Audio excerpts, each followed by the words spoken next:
Allah deyir, bu qədər dövriyyədə olan kainat sistemini səbəbsiz yaratmaq ona yaraşmaz. Hər şeyin bir şeyə mütləq səbəbi var. Mütləq bir yolla bağlılığı var. Ya fiziki bağlılığı var, ya kimyavi bağlılığı var, ya riyazi bağlılığı var, ya səmavi bağlılığı var, mütləq bağlılığı var. Hər bir səbəbin bir açıqlamasını da qərar verib. Görün necədir? Yəni qapalı qoymayıb üstünü. Elmin varsa onu tapacaqsan.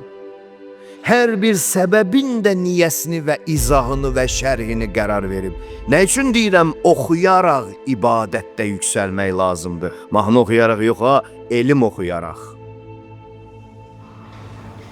Hər bir açıqlamanın özü də bir elmdir, bir bilgidir. Yəni ruh qüvvəsi, bilgini ruh qüvvəsi kimi siz düşünün.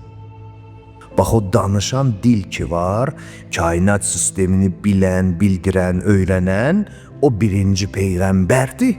Sonra biz Əhl-i Beytiyik. Bizim dilimizdən kainatın sirlərini öyrənə bilərsiniz.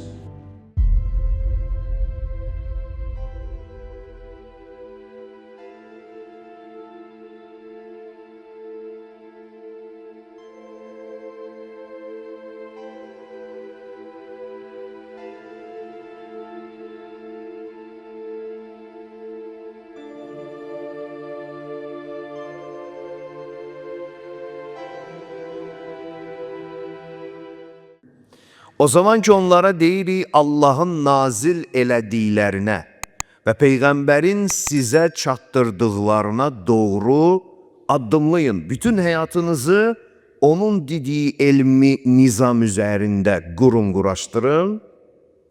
Qalu hasbuna ma vəcədna aleyhi aba'ana. Bizə deyir dədələrimizdən qalan yol, bizim ata-babalarımızdan bizə gəlib çatmış bir məcra, bir təriqət, bir üslub, bir metodika bəs eləyər. Bunlar bu cür deyirlər.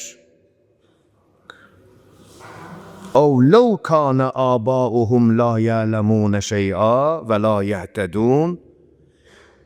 Əgər birdən sizin dədələrinizin istinad etdiyiniz keçmişiniz, əcdadınız bu kainatın sirrindən bir şey bilmirdisə necə? Və bunlar bu bilgisizliklə heç hidayət olmamışlarsa necə? Siz yenə də mi onların hidayətsiz həyatını özünüz üçün nümunə götürəcəksiniz? Bu ayə bizə nəyə başa salmaq istəyir? Maidə surəsindədir bu ayə. Demək istəyir ki, birinci növbədə Allah haqqında sənə verilən elmi hardan əldə eləyəcəyinə baxmalısan. Bu çox mühüm bir məsələdir. Və bugün İraq üzüzdən, İraq yaxşılardan, İraq ağlı, şuuru iki olan insanlardan bugün insan üçün bu önəmli deyil.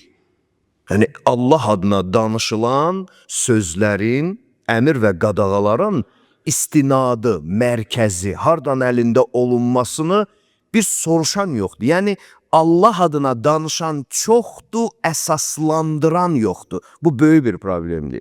Buyurur ki, bu ayə bizə demək istəyir ki, siz birinci növbədə Allah haqqında sizə ötürülən sözlərin kimdən əldə olunmasına diqqət edeyim. Nə üçün Peyğəmbər deyirdi, mənim Əhl-i Beytimə itaət edeyim? Çünki Əhl-i Beytim məsum idi. Onlar doğuşdan məsumdular. Onlar yaradılışdan məsumdular.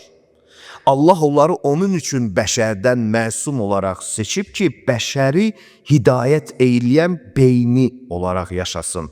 Onların dediyi ilə yaşayan bəşər dünyada da və axirətdə də xoşbəxt olacaq. Bugünə qalmış müsəlman toplumu onları öldürdüyü üçün, tərk etdiyi üçün bugünə qalıb. Buna əmin ola bilərsiniz. Başqa ikinci səbəb yoxdur. İnanın mənə, başqa ikinci səbəb yoxdur. Bu qədər Quran oxuyan var, amma o qədər vəhdət yoxdur. Çünki Quranı öz başına oxuyurlar. Hər kim gəldi Qurana bir yozum vermə cəsarəti tapır özündə. Mənə belə gəlir ki, ayə belə dedi ki, sənə belə gəlir. Bu sənə belə gəlir. Bax, problem burasında. Bu sənin üçün belədir. Sənə gələn ilahinin olduğunu necə sübut edəcəksən? Sən gərək öncə Peyğəmbər qədər özünü möcüzələrlə isbat elə. Məsələn, ölü dirilt.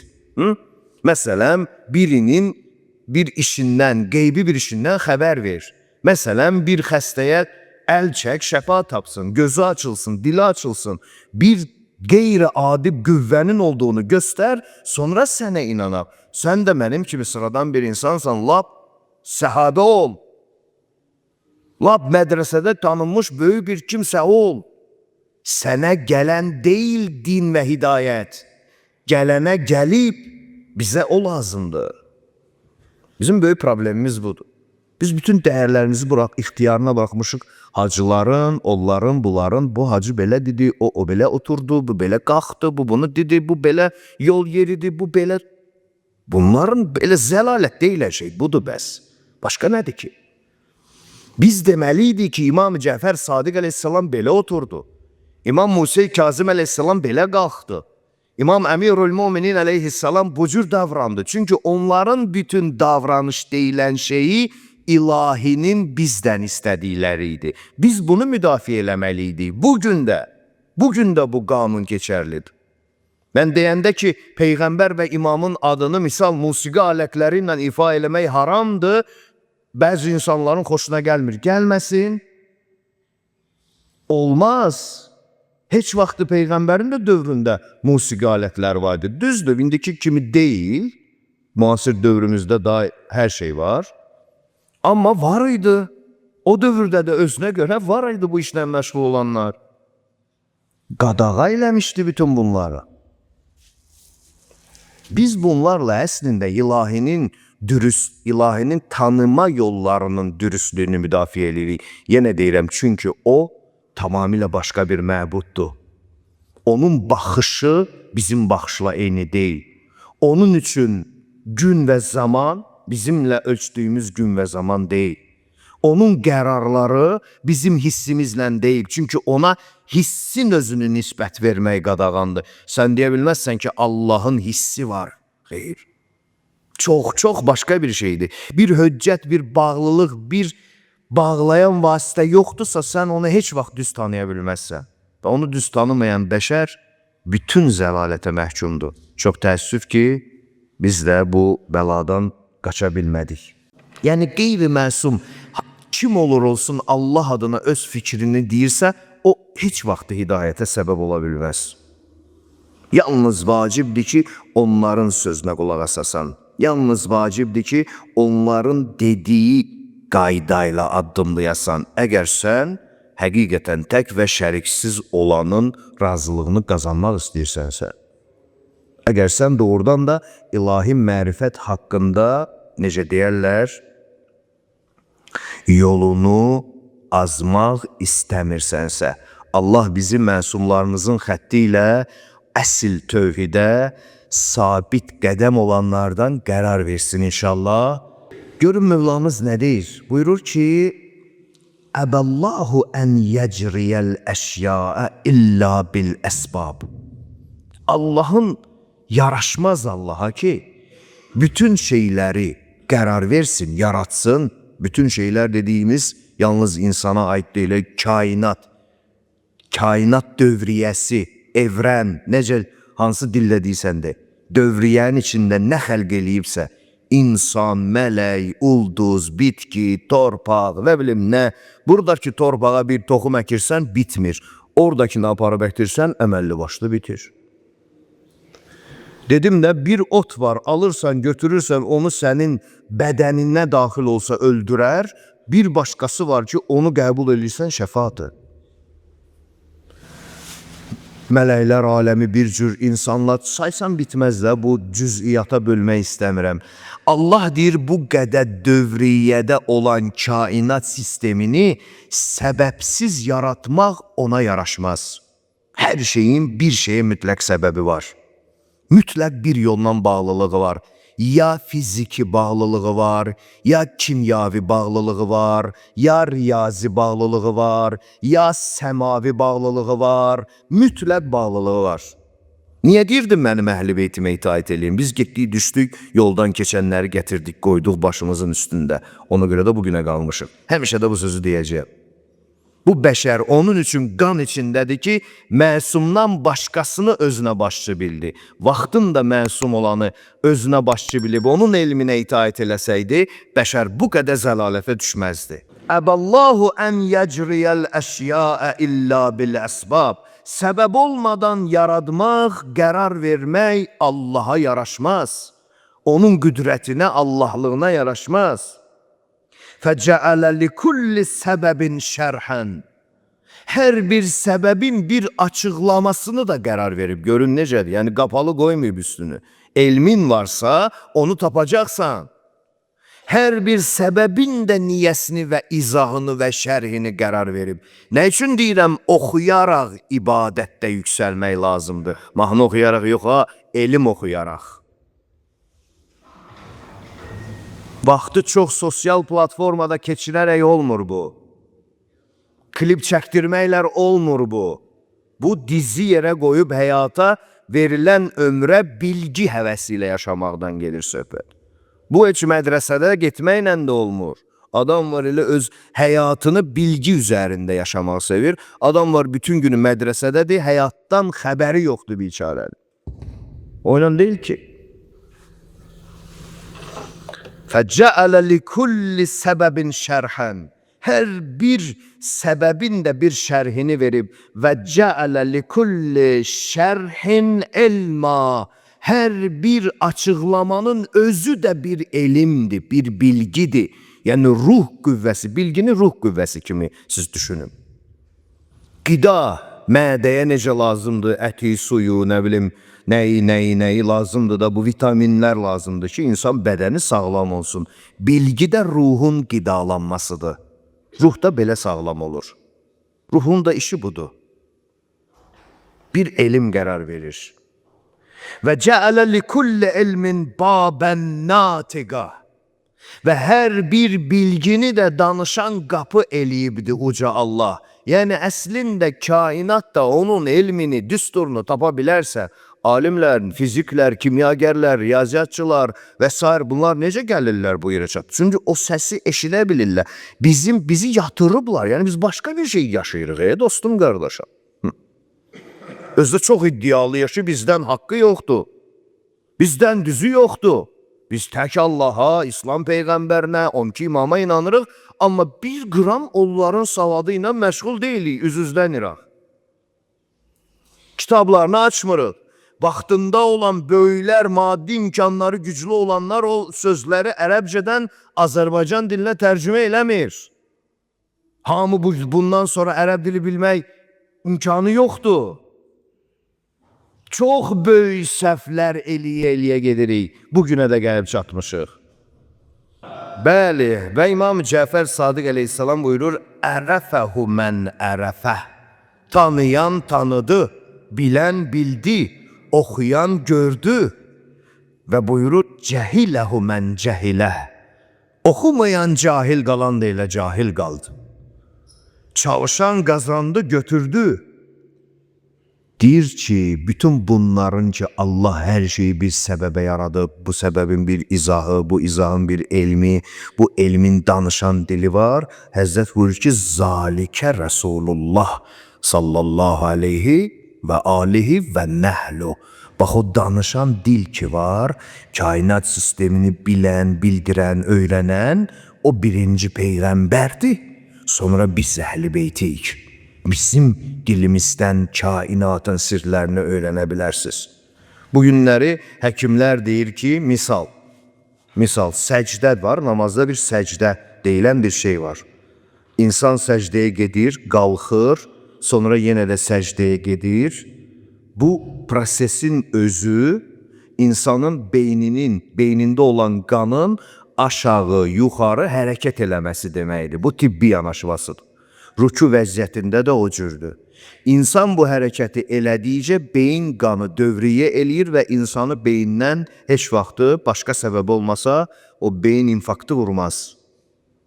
İndi siz diqqət eləyin, görün necə deyir bizim imamımız namaz haqqında? Deyir, o iki səcdə arasında bir istiğfar da eləyin. Yəni, əstəğfirullah da deyin. Yəni, bir neçə saniyə imkanı da yaradır orada sənə. Niyə? Çünki maye sürətlə gəlmir. O qalxanda biraz saniyələrlə gözləməlisən. Ki, gözləyəsən o yavaş-yavaş geri axsın, təzdən yavaş-yavaş önə əyilsin. Hər şeyin bir dili var. Hər şeyin bir hikməti var. Tibbi hikməti var, nə bilim, mənəvi hikməti var. Hər şey bu cürdür. Mən birini deyirəm, sən yüzünü düşün. Bunları biz oxumasaq hardan bilərik, dostlar və qardaşlar? Söz çoxdur, ürək doludur, amma vaxt da elə gedir ki, vallah insan bilmir, necə sürətli gedir. Bəli, İmam Cəfər Sadiq əleyhissalamdan başqa bir mübarək hədis oxuyaq və birinci sözümüzü xütbəmizi yavaş-yavaş yekunlaşdıraq. Mevlamız buyurur ki, İ'rafu mənazilə şiətina. Bizim tərəfdarlarımızın şəxsiyyətinin, imanının, bizə olan bağlılığının, düz Allaha getdikləri yolda düz və dərin getməsinin miqdarını, dərəcəsini bilmək istəyirsinizsə, biqədri ma yahsununə min rivayatihim ənna. Bizdən nə qədər xəbərlər öyrənib yaşayırlar. Bax, onun miqdarında bilin. Görün, tərəzi nədir? Sən istəyirsən biləsən, sən əhl-i beytə necə yaxınsan, bax, görün, nə qədər bir şey bilirsən onlardan. Nə bilirsən? Yenə deyirəm, söhbət yalnız dəstəmazın hökmündən gedmir. Bütün həyat bilgisindən gedir. Sən heç onların dediyi qaydada qidalanmağa öyrənmirsən? Sən onların dediyi qaydada ticarət necə olur bilirsən? Sən onların dediyi qaydada dost və düşmən necə ayırt edilir bilirsən? İki dəstəmazla nə olmur bu dünyanın sirrini çözmək? 2 rəkət namazla nə olmur bu qədər sirlərlə dolu aləmin hikmətini bilmək? Hamısı var. Hamısı var. Mütrifliyi kənara qoyub, vaxtında bu mübarək cümlələri lazım olan insanlar, lazım olan tərzdə danışıb, tərcümə eləyib, insan ixtiyarına buraxsaydı, gözəl bir, savadlı bir, intellektual bir, IQ səviyyəsi yüksək olan bir insan da dini camiyə formalaşa bilərdi. Əksi oldu. Əksi oldu. İndi iş güc oyna, elə belə danış, əl çal, aşağıdan bir nə bilim, oxuyana biraz qaz ver. Bu, əyləncə. Əyləncə. Sonra da deyirik ki, gəl, hardasan, tez gəl. Hara gəlsin? Hansımızın üzünə gəlsin? Nə qədər xəbərimiz var onlardan ki? Baxanda bizə qurban olduğumun ürəyi bilmirəm necə ağrıyır. Necə ağrıyır. Ondan bili.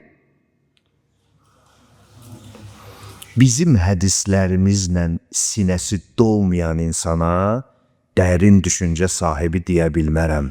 Bunu İmam Cəfər Sadiq əleyhissalam deyir. Ravi deyir, soruşdum ki, hər bir müminin sinəsi sizin elmlə dola bilər. Həzrət buyurdu ki, başa düşmək şərti ilə bəli. Anlamaq şərti ilə bəli.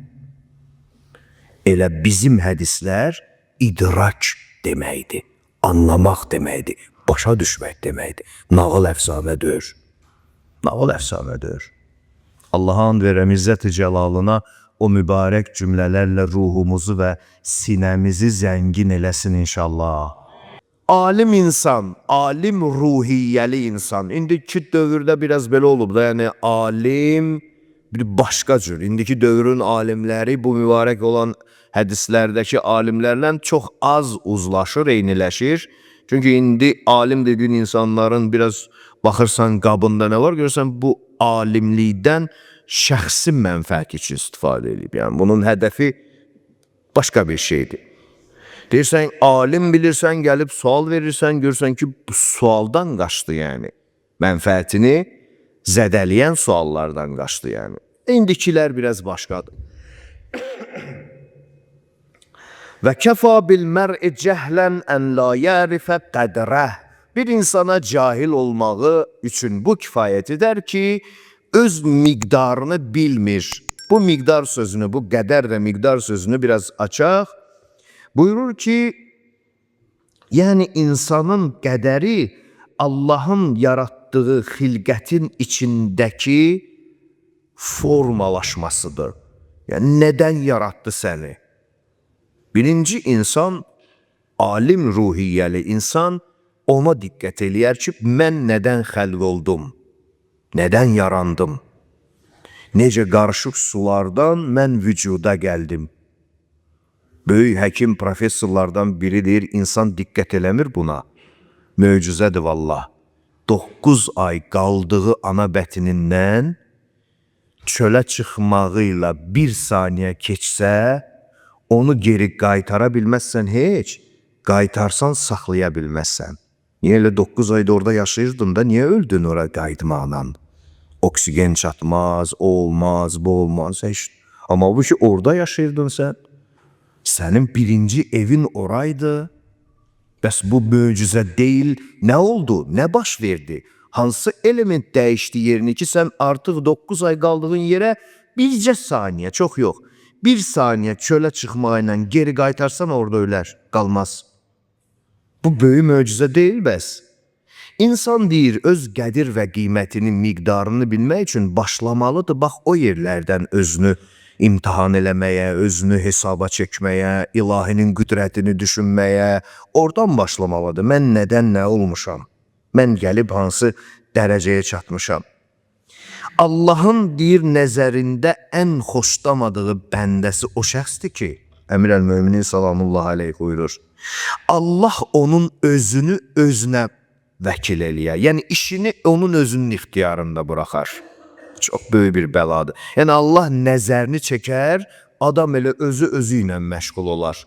Allah Peyğəmbər, Ali Peyğəmbər hörmətinə bir an nəzərini başımızdan çəkməsin. Vallah özüm üçün deyirəm, ölüm ondan şərəfdir mənə. Ölümü seçirəm, Allah şahid, mənəklər şahid, siz şahid.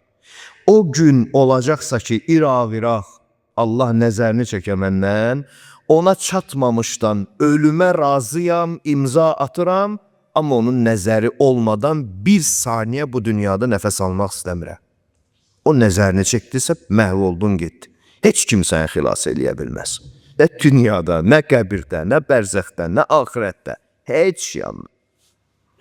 Məşhur sözdür, bilirsiniz də, amma münasibətən deyim. Peyğəmbər Əkrəmi bir ərəb evinə qonaq çağırdı. Həzrət bir neçə nəfərlə getdi onun evinə qonaq. Hündür yerdən bir yumurta düşdü, sınmadı. Həzrət təəccüb elədi. Ev sahibi soruşdu, deyəsən təəccüb elədiniz ya Rəsulallah. Buyurdu, bəli, təəccüb elədim. Bu nazik qabıq olan bir şey hündürdən düşdü, sınmadı. Ev sahibi dedi ki, and olsun Allaha, bugünə qədər nə canıma, nə malıma heç bir xətər gəlməyib. Heç nə olmayıb mənə, nə canımda bir əziyyət görməmişəm, nə malıma, mülkümə bir şey də olmayıb. Həzrət yanındaşılara dedi ki, qalxın, durun, çıxaq gedək, bu evdə çörək yemək olmaz. Niyə ya Rasulallah? Buyurdu ki, Allah nəzərini çəkib buradan. Allah nəzərini çəkdiyi yerdə çörək yemək olmaz. Allah Peyğəmbərin o mərifətinə xatir, 12 məsum imamımızın qeyrətinə xatir, bir daha deyirəm ki, nəzərini üstümüzdən çəkməz. Allah deyir, sevməz o bəndəsini, sevmədiyi bəndəsini də özü ilə məşğul eləyər. Səbəb də budur ki, o bəndə məqsədsiz yaşayar. Yəni, həyatda yaşamağının məqsədini bilməz, getdiyi yolu bilməz. İnduiyə ilə hirsi dünya əmilə. Bunun ölçü meyarı budur. Ona dünya işini deyərsən, gedər əməl eləyər. Ahirət işini deyərsən, tənbəl olar.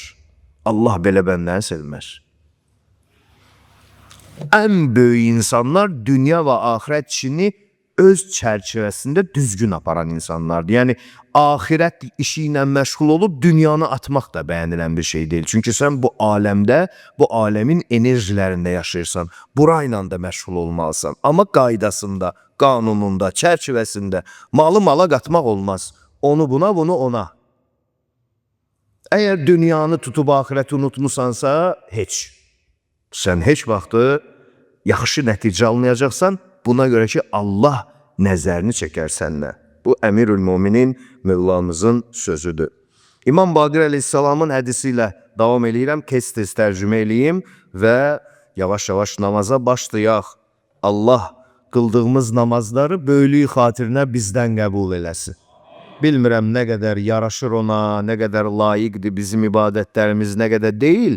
Amma Allaha ən istədiklərinə and verəndə düşünürəm ki, Allah üz çevirməz. Məcazi deyil, amma onun üzü olmaz. Amma biz başa düşək deyiləm.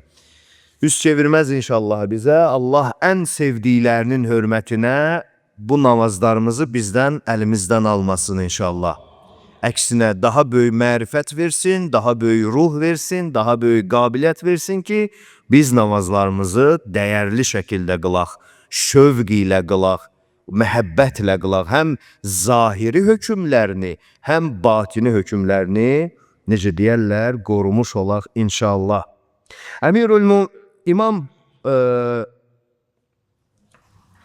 İmam Baqir əleyhissalam bunu yenədən Əmirül-Müminin ağamızdan nəql edir ki, dinin sütunu 4 şeydir. Yəni din burada həyat anlamında götürülür. İndi müasir dövrdə din, dünya ayrıdır, başa düşürəm. Başa düşürəm. Çünki dində bir dini sima görülmədi ki, dini dünyaya qataq. Elə dində elə bir simalar görsəndi ki, elə belə Əhl-i Beytdən ayrı düşən dini elə gərək dünyadan ayırasan. O ayrı şeydir, bu ayrı şey. Amma Əhl-i Beytin məsumiyyəti ilə din olsaydı, din-dünya bir olacaqdı və çox da gözəl olacaqdı. Amma onlardan ayrı, məsuma əsaslanmayan dini dünyadan ayırsan yaxşıdır elə. Onu dünyaya qatsan, olacağı göz qabağındadır. Hərə bir mahnı oxuyacaq, avaz deyəcək. Həyatın qaydalarının 4 dənə sütunun üstündədir. Onun birincisi elminə əməl edən və elmini yayan alimlərdən asılıdır, bilgi sahiblərindən. Onlar insanları bilgiləri ilə qidalandıran birinci ən mühüm mənəvi obyekt sayılır. Yenə deyirəm, bu mollalar aid deyil, bu bütün. O qədər bizim savadlı, gözəl riyazat müəllimlərimiz, kimya, fizika müəllimlərimiz, həndəsə, o qədər var ki, hamısı da bir elmdir, hamısı da ilahinin qüdrətinin nişanəsidir, hamısı. Bizim xəbərimiz yoxdur bundan. Elə bilirik ki, əşi kimya hara, din hara. Xeyr, sən elə kimyanı oxusan, birinci Allahın qüdrətini görəcəksən ki, nəyə qatdın, nə oldu.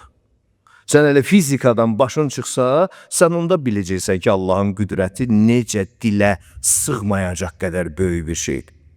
Sən deyirəm də, bugünün dindarı başqa şeylə məşğuldur, üz-üzdən iraq. Bugünün dindarı başqa şeylə, elə ruhanisi də, oxuyanı da, o birisi də, bu birisi də 3-5 nəfər, harada yaxşısı qalıbsa, onlardan iraq. Onlardan iraq. Bu birinci. İkincisi, malını və mülkünü ilahinin qurduğu, yaratdığı təmiz və məsum dini bilən, ehtiyac sahibləri, fəqir füqəra ilə mal və mülkünü bölüşməyi bacaran varlı insanlar.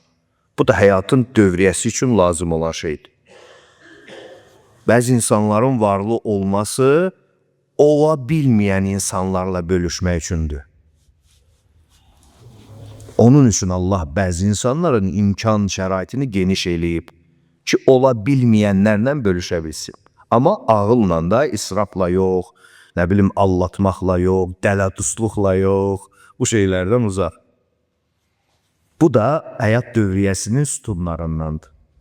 Üçüncüsü deyir, ahirətini dünyasına dəyişməyən, səbirlə yaşayan fəqirlərin də həyatının rolu, həyat dövriyyəsində özünə məxsus rolu var. Yəni fəqirlik bəzi insanların da fəqir. Ümumiyyətlə bilirsiniz necədir? Varlılıq və fəqirlik hər kəsin həyatında eniş yoxuş kimi bir şeydir. Hamıda olub bu. Burada çoxunuz əlinizi qaldırarsınız ki, bir zaman mən misal üçün çox imkanlıydım, sonra biraz zəif oldu. Sonra təzədən düzəldi. Yaxud mən çox zəif idim maddi imkanım, sonra düzəldi. Bu eniş, bu yoxuş hamı üçün var. Həyatın hər simasını bizə göstərir. Varlı olanda bölüşmə, olmayanda səbirlə, dözümlə yaşama. O dözümün də adı budur ki, ahirəti dünyaya satmayasan. Ahirəti dünya üçün dəyişməyəsən. Və dördüncüsü də budur.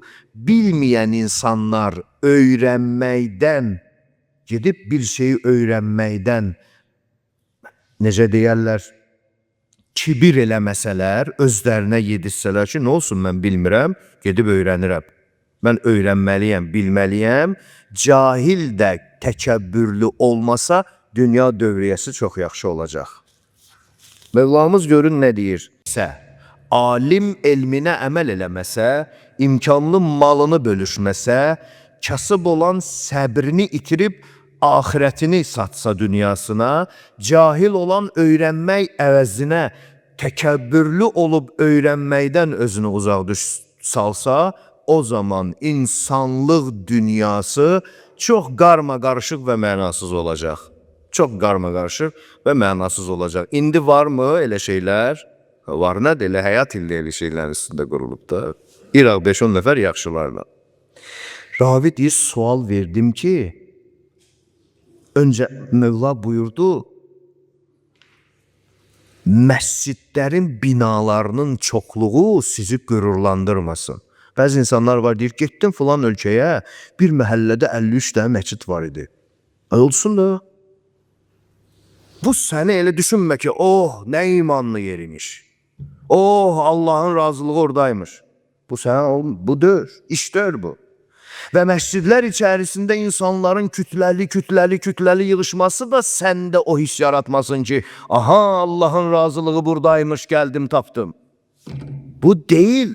Bunlar insanın zahiri görüntüləridir, deyir Mövlamız. Bunları deyəndə ravi sual verdi ki, ey böyük Mövla, bəs necə yaşayaq? Keyfəl-iş, zalikəz zaman. Elə bir dövrə düşənlər necə yaşasın ki, imanını qorumuş olsun, Allah razılığına çatsın. Həzrət buyurdu ki, xalituhum bil-bəraniyyə və xalifuhum fil-batin. Zahirdə onlarla yaşasaz da belə, daxildə ruhunuzu lazım olan ilahi bilgilərdə zəngin eləyin. Onsuz da qaça bilməzsən cəmiyyətdə. Qaça bilməzsən bu şeylərdən. Dağa çıxıb dərviş kimi yaşayanməzsə, üzdə eyni insansan. O da elə giyinir, sən də belə giyinirsən. O da belə evdə yaşayır, sən də ona uyğun evdə yaşayırsan. O da məsələn dövrə uyğun minik vasitələrindən istifadə edir, sən də elirsən.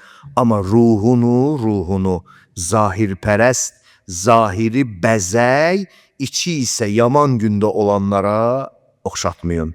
Batininizi Peyğəmbərinizlə və məsumlarınızın isməti ilə doldurun. Həzrət ardıca buyurdu ki, insan qazandığı qədər görəcək. İnsan deyir, sevdiyi nədirsə o ilə məşhur olacaq. Elə çox sevirəm bu sözü. İnsan nəyi, kimi, harda, necə, hansı xarakteri, nəyi sevirsə o cürdə məşhur olacaq. Allah bizi öncə onu düz sevməyi, sonra məsumları düz tanıyıb sevməyi və sonra bu müqəddəsləri sevdiyimiz üçün elə onlarla məşhur olmağı nəsib eləsin inşallah.